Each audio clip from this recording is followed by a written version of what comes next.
يا هلا والله ومرحبا، حياكم الله. الحين احنا في المغرب في مدينة فاس، رايحين حق مكان عنده نياق وحليب نياق، وان شاء الله نبي نشرب حليب نياق ونوريكم الاجواء الحلوة.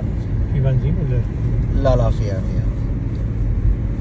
طبعا معاي بالرحلة اخوي الغالي ابو بدر، نورتنا. الله يخليك وشرفتنا. والله انا تشرفت فيكم. الله يسلمك يا رجل. ايش رايك بالخدمات اللي قدمناها والله لك؟ ما شاء الله ما شاء الله ما شاء الله، وهم ما شاء الله خدماتكم وايد زينه. الله يرحمه. اي والله وفوق الزينه. الله يجزاك خير. اي والله. هذا حليب نياق عند سعيد، هذا الرجال عرفه اسمه سعيد.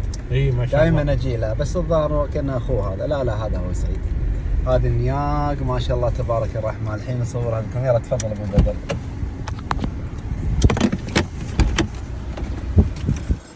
في ذكر فيني.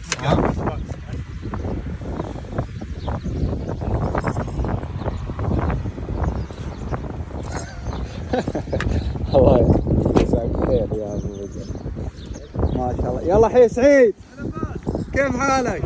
لا باس. فين الغبار؟ فين الغبار يا صاحبي؟ كيف داير؟ لا باس، بخير. الله يحفظك، الله ينورك. اتوحشناك. اكيد داير الحاج. لا باس، الله يحفظك. احلب لنا شي حاجه جديده، وخدابه نتصور ونجي. صافي يلا صافي. ما شاء الله ما شاء الله تبارك الرحمن. احنا في المملكة المغربية حاليا في مدينة فاس تحديدا.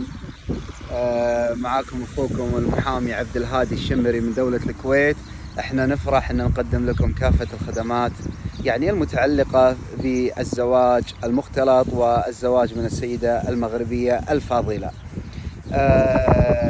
يعني نحن متخصصون في، يعني أنا مكتبي في دولة الكويت وأقدم خدماتي في الأغلب يعني للمواطنين بلدي دولة الكويت.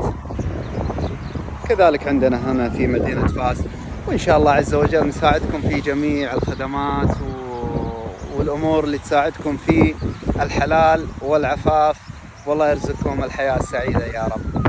تواصلوا معنا وإن شاء الله ما نقصر معكم بأي شيء. ابو بدر، ايش رايك في الاجواء؟ والله اجواء حلوه ما شاء الله.